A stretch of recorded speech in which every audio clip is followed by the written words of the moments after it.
আপনি কিভাবে বুঝবেন যে আপনার ডোটা রেডি হয়েছে? ডো রেডিনেসের জন্য 3টা ধাপ আছে। সেটা কি কি? আপনার সারফেস ক্লিন হয়ে যাবে। সারফেস মানে কি বুঝছেন? মানে টেবিল হোক বা বাটি হোক, আপনার সারফেস ক্লিন হবে। তারপর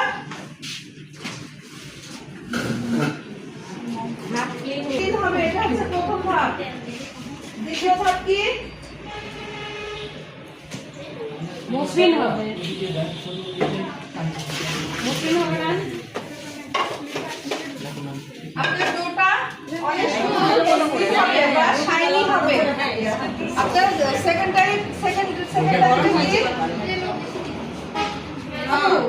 বলছি আমি যখন কোনো একটা ডিএসের 3টা ধাপ। প্রথমটা কি?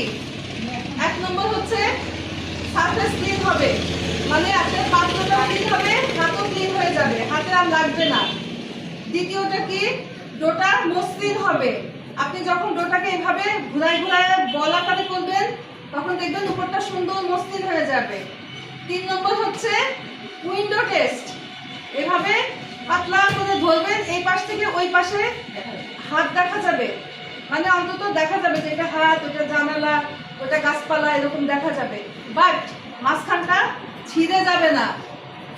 এটা হচ্ছে কি? Window test. আপনার এভাবে টানলে পাতলা হবে, মাঝখানে ছিঁড়বে না। তাহলে ডো রেডি হচ্ছে 3টা ধাপ কি?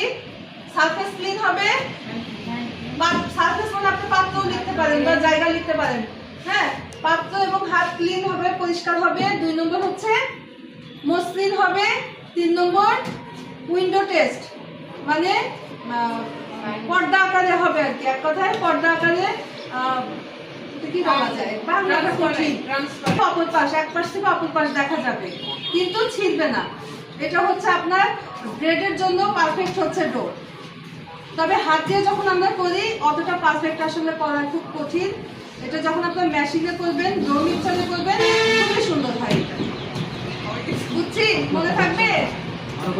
রেসপন্স করতেছে কিনা ব্যাক করতেছে, বাউন্স করে, এইগুলো বাউন্স করে। করতেছে। আলহামদুলিল্লাহ, মাশাআল্লাহ।